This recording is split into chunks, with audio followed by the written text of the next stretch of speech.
hold on, just, okay, whenever you're ready. Good morning, everyone. It is actually afternoon. Good afternoon, everyone. It is Labor Day weekend 2020, the year of COVID.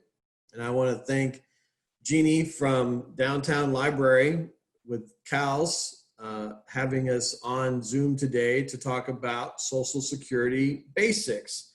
Now, this is a program that is offered through the local AARP office. And we have done this in numerous libraries around the area. We have also done this a few times at the Downtown Library, and it's always very well attended. So we're going to go ahead and do today's presentation on Zoom. It is recorded, and it will then be shared for others to see after the fact, since this is Labor Day weekend. And when we set up our calendar, we did not recognize that this was Labor Day weekend. So we're going to do this. We do have one participant, and we may have others join us. If you have questions, I encourage you to submit those via the chat room. There's a chat button at the bottom of your Zoom screen. You can hit that, and then you can submit questions for everyone to see, or just Jeannie or just Dustin. And we will go ahead and get started. I'm going to share my screen with everybody, and we can start to work through the presentation. All right, I want to get a better view.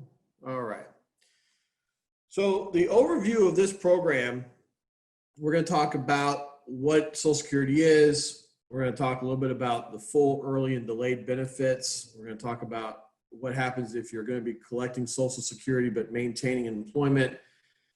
And also talk about some family benefit issues, and then talk about the future of Social Security. That's always a big thing. And let me start off right at the very beginning and make this statement. And this is my opinion, only my opinion. As an insurance agent who specializes in Medicare coverage and does a lot of work with individuals, helping them maximize their Medicare as well as their Social Security, I can tell you right now, unequivocally, that there is no risk to your Social Security going down. There is no risk to your Medicare going away. This is an election year, and politicians love to use Social Security and Medicare as a way to scare people into voting for them. This system is very secure. It is not going away. It is the golden goose in Washington, D.C., and all of these politicians who are trying to get you to vote for them based on those two issues alone, in my opinion, don't deserve the attention they're trying to get. So please be aware that Social Security is here to stay, and it is going to remain here to stay for decades and decades and decades.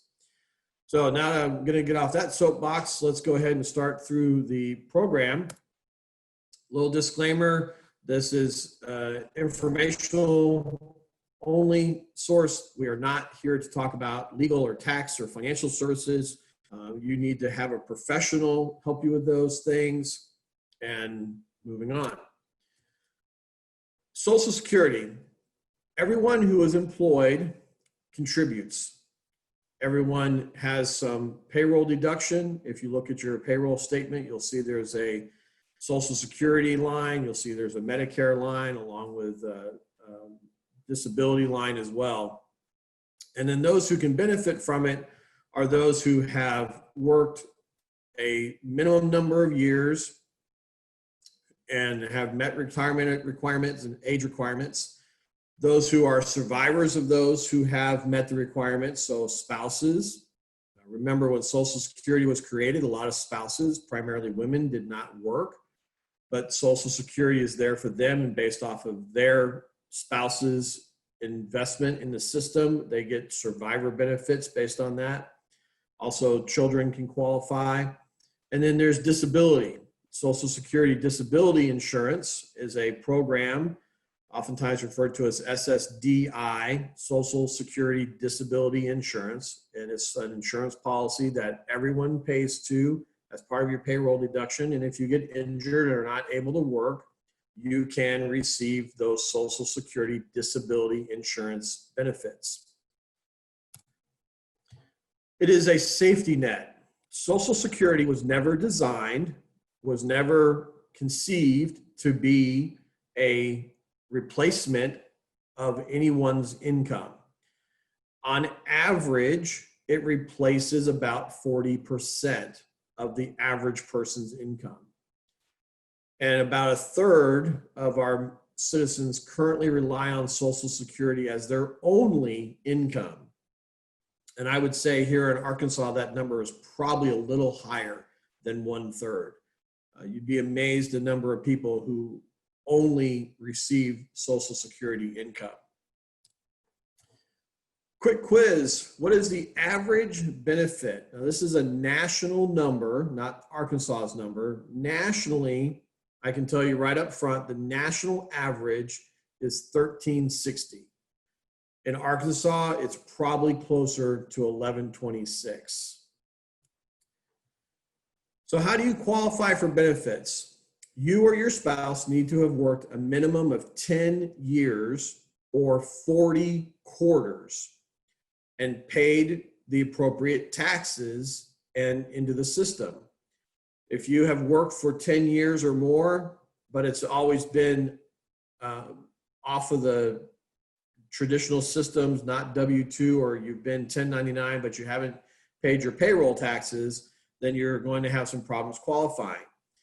By the way, this 10-year rule is also the same rule that applies to Medicare Part A and Part B benefits. So if you are an immigrant and you started working late in life, you need to get to that 10-year mark.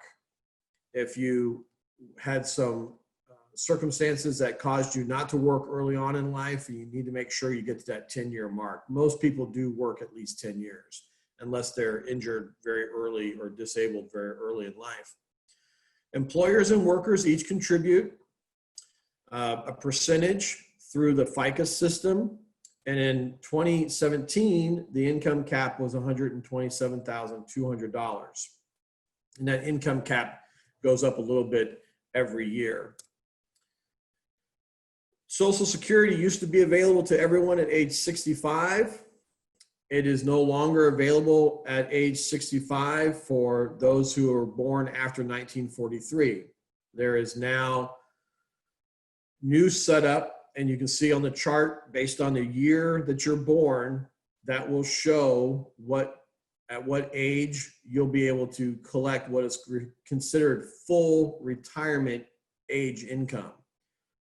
So you can find your date of birth, your year of birth, and then you can look over to the right of the chart and see when it's going to start for you. For most people, it's going to be age 66 or 67. I would fully expect in another 10, 15, 20 years, we're going to see these numbers be pushed out even further. When can you claim? Well, your normal full benefit would be 100% of your benefit. However, if you want to start claiming early as age 62, you can do that, but there's going to be a reduced benefit by going in early. And if you delay and wait till after your full retirement age, and the longer you wait, the better. If you wait till age 70, you get a total increased benefit. As a general rule, if you can wait.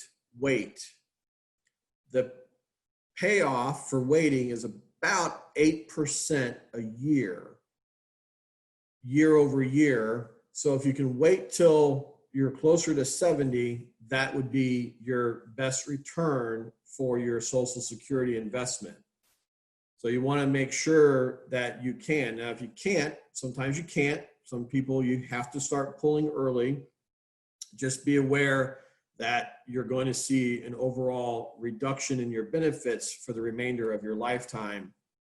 You can log into socialsecurity.gov, SSA.gov, activate your portal, and you can actually go in and they can show you your exact numbers. You can enter your information. They have all your work history. You'll be able to put in what age you want to retire, and they can show you down to almost the penny what your benefit amount would be based on when you want to retire.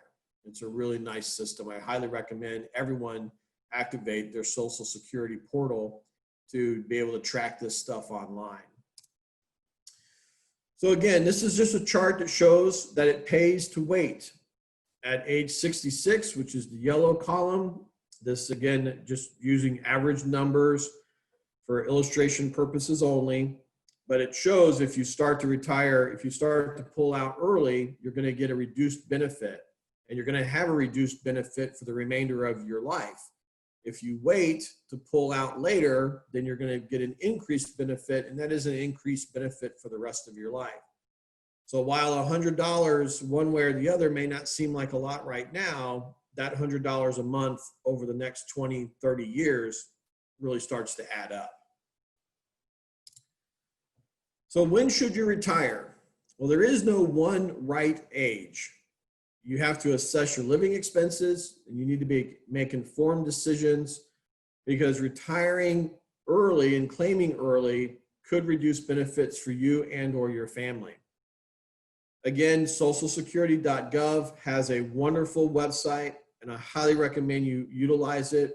If you have other retirement assets, such as 401k, retirement, or some type of pension, I would also encourage you to sit down with a licensed financial advisor and a certified financial advisor. There's no cost to meet with those individuals and take a good look at what all of your options are.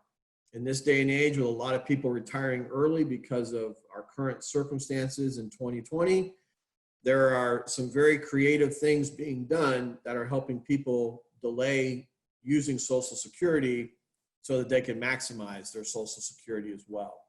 So again, it pays to sit down with a professional, especially when it doesn't cost you anything to sit down with that professional, and that professional can offer you options that you may not be aware of. We don't know what we don't know.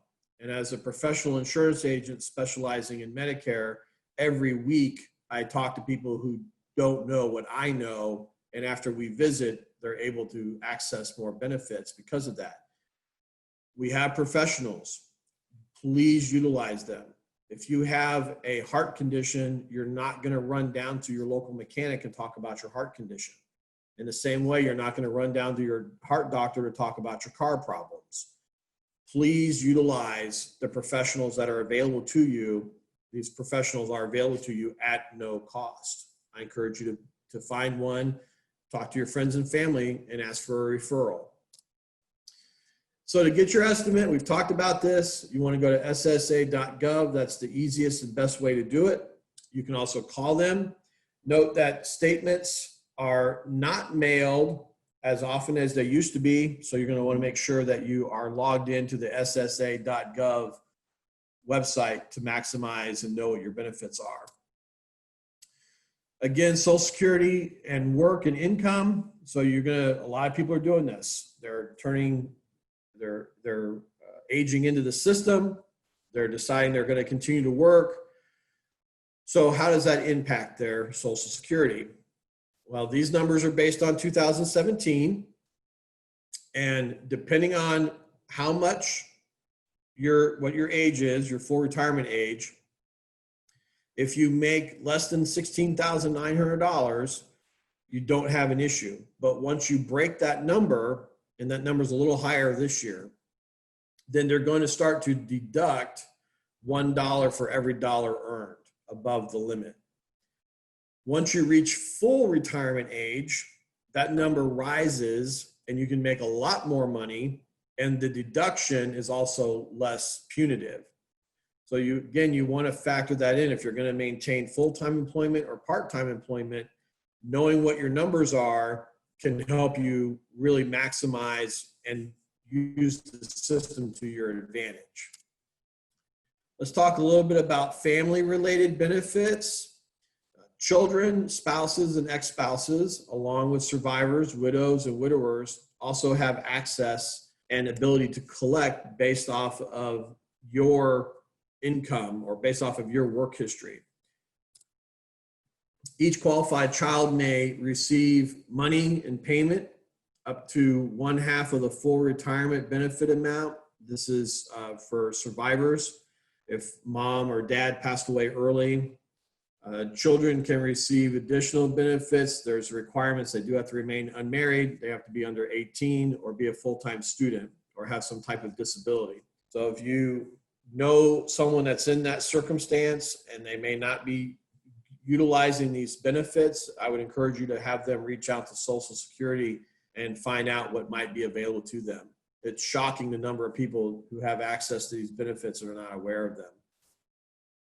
Spousal benefits, you can get up to 50% of your spouse's full retirement. You can, now you can't collect until your spouse is filing and collecting their own benefits. And if your spouse claims early, then your portion of the benefits can also be impacted. As a general rule, the spouse receives the larger of the two amounts, whether that's their amount or their spouse's amount. Social Security defaults to the larger of the two amounts. So you always want to make sure that when you're talking to Social Security, that they have your spouse connected appropriately. Now, there are additional rules about how they define a spouse. You have to be married for a certain amount of time. You can't get divorced and remarried. There's some rules there. So you want to make sure you're up to speed on those rules, which we'll now talk about. You have to be married for at least 10 years. Your ex-spouse receives his or her own Social Security starting at least age 62, and you've been divorced for at least 2 years. And you also have to be at least 62, and you cannot have remarried. Now, your spouse can remarry, but if you remain unmarried, then you can also get your spousal benefits without reducing their benefits. So if you're looking at those situations, again, consult with Social Security, let them know what's happened. They can look at your ex-spouse's records and let you know what to expect and when to expect it. Survivor benefits, full retirement age is 100% of the deceased spouse benefit. You can start collecting it early, which is nice. So if someone has passed away, sometimes remember can be a big age difference between spouses. So this is a way to try and make up for some of that. And if you're caring for children, if you're taking care of children, you can also receive benefits, or they can receive benefits. So you want to make sure if you're taking care of children because their parent has passed away, make sure you're contacting Social Security to maximize and figure out what those benefits are. Survivor benefits and remarriage. If you remarry before age 60 or 50 if disabled, you're not going to be able to receive those benefits. If you remarry after 60 or 50 if disabled, you are going to have decreased benefits. The new spouse's benefits may be greater. So you also, again, want to make sure you kind of know what's going on with your ex-spouse. Sometimes we want to walk away and never see or hear from them again. But if you are going to be relying on their Social Security benefits, you may want to keep a little bit of knowledge about their life and marital status. All right, 100+ years. How many people in our country are celebrating a centennial birthday? Think about that for a minute. And by the way, this number is no longer current for 2020. This number goes back about 4 years ago. And the answer is C. There are a lot of people, I know 60,000+ people in our country are celebrating a 100-year-old birthday or older, triple-digit birthdays. And the reality is that number is growing fast. So when you think about Social Security, and you think about delaying your collection of Social Security, just keep in mind the odds are very high. If you're currently in your 40s or 50s, you're very likely to see and celebrate a 100th birthday. So keep that in mind. That's again why it pays to delay collection, because you're going to be able to collect that much longer. So what is the future of Social Security? Social Security is, again, like I said at the very beginning, is very solid. There's really not a whole lot that's really at stake, even though the politicians love to wave that flag and use that fear to generate votes. Ultimately, Social Security remains a good program. It is a solid program, and the future of the program is nothing that I'm personally worried about. AARP continues to work to ensure that future benefits remain in place and that they'll be received. AARP is working very diligently at all levels to make sure that this program is here and here to stay. So I just encourage you to relax and don't let Social Security or Medicare benefits be the only reason you vote or don't vote for a certain person. These programs are here, they're solid, they're not going away. Their benefits are not going to be reduced. So applying for benefits, you can do it online. Your local Social Security offices are currently closed to walk-in traffic. Some offices are now reopening for appointment only for limited cases. So you have to start online or on the phone. You cannot just walk into the building.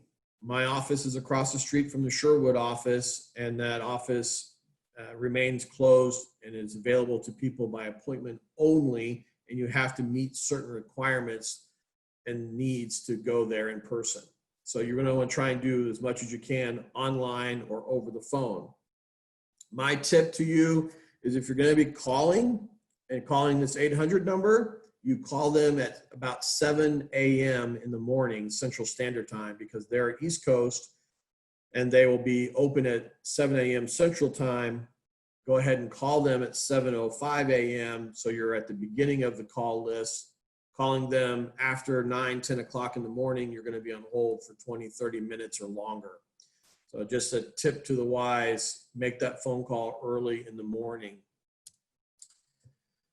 That is me. I'm there pictured. Brooks Browning is a financial advisor I work very closely with. There's our names and phone numbers. If you have any questions, you can give us a call, reach out to us directly. We are available by phone. We are seeing clients on a limited basis, on an as-needed basis with COVID protocols in place. And we're also doing a lot of telephone work and Zoom work as well. Again, thank you for joining us today. AARP.org/Social Security Resources is a wonderful website. You can visit Social Security and their site directly or visit AARP's website to get additional resources. All right, I'm going to stop sharing my screen. I'm going to go back to my video, and we have a few more people who have joined us. Does anyone have any questions that they'd like to ask? Either voice, you can unmute yourself, or you can enter them on the chat room. We'll take a few minutes here for questions. Anyone have any questions? Looks like P-Dad has unmuted himself. Can you hear us? Do you have a question?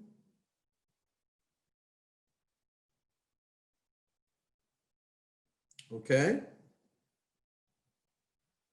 I will say there's a lot of details we were not able to go over in today's presentation. It is a Social Security Basics program. If you have specific questions, you're welcome to message us privately in the chat box, which is a link at the bottom of your screen, or you can reach out to the Social Security office directly, or you can reach out to myself directly. Anyone have any questions? Looks like we have Terry. Thank you very much for that compliment. I'm glad you learned some things today. Anyone have any other questions? Dustin, I have one. Okay. If a person is, nearing retirement or nearing that time in his or her life when they are, looking at, starting to collect, about how far ahead do you have to kind of start investigating that process? That's a great question, Jeannie. Thank you for asking. The process can happen very quickly. If you're planning and you know what your dates are, you want to be in contact with Social Security at least 2 months, maybe 3 months maximum ahead of time. Let them know I'm going to retire. I'm going to stop working on October 1st. I'd like my benefits to start October 1st. If you can do that in August, that would be ideal. If you do it in September, that's still going to work. The later in the month you do it, the longer it's going to take to go into effect. So you want to make sure that you have a little bit of a plan. Also, Social Security, a lot of people don't know this, but Social Security pays you for the month you just survived. They pay you a month behind. They don't pay you for living the next month. They pay you for having survived and not died last month.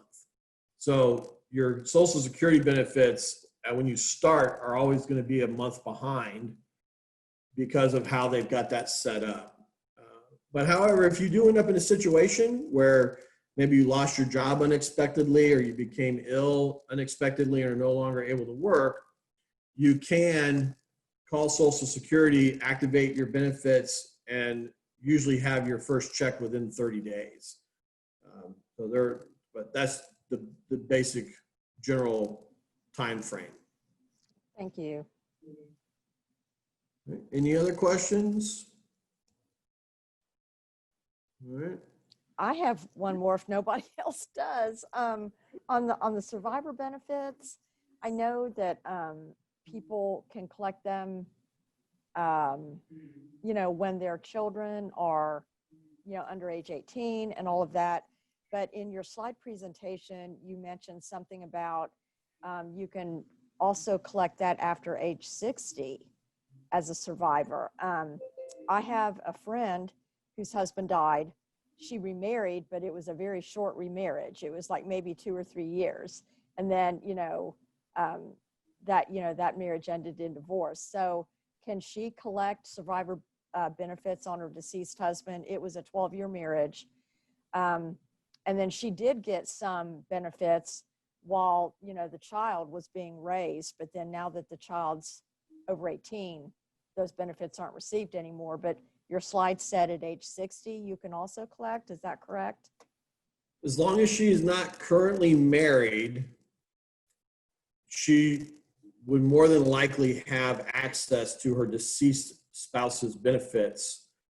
Best thing for her to do is to call Social Security directly and ask them to look into her account and determine what she's going to have available. Now, if she began to make more money than her deceased spouse and her benefits exceed his benefits, then she would automatically get her own benefits. Remember, Social Security is always going to pay you the higher of the two amounts between you and or your deceased spouse or your living spouse, right, or your divorced spouse. But no double dipping. Like you can't you can't get the deceased spouse and then your own. No. Okay. No. You can't double dip. You can only get one. Good questions. All right. Does anyone else have any other questions? Well, I appreciate you joining us on this Labor Day weekend, and I hope you have an enjoyable and safe rest of the weekend. Next event we are doing is going to be focused all on Medicare, and we're going to be doing that again online. That will be the first Saturday in October, which is October 3rd. October 3rd at 1 p.m. we'll be doing this again, and we'll be focusing on Medicare. There are some significant changes that are coming to Medicare for next year. So if you know someone on Medicare, and please have them join us. You can reach out to Cal's Adult Programming and get the link to this video. You can also find it on their Facebook page, normally the day before the presentation. Reach out to Jeannie and she can also email it to you. But if you're interested or have any questions about Medicare, please join us October 3rd at 1 p.m. and we will be going over some Medicare specific issues and changes for next year. Good stuff coming in Medicare. It's all good news. All right. Jeannie shared your email address. That's great. Thank you for doing that. And I will now turn the meeting back over to Jeannie. Well, I'd just like to thank everyone for coming. We thank Dustin for his presentation on this today, and we thank you all for attending. We hope everybody learned something. We are going to be uploading this program to the CALS YouTube channel, and so if anyone would like to go back and review this program and any of the information on Dustin's slides, please feel free to do that. I believe Dustin's contact phone number was included on one of those slides. So just in case you missed anything, we'll have that program on the CALS YouTube channel. And thanks everyone for attending.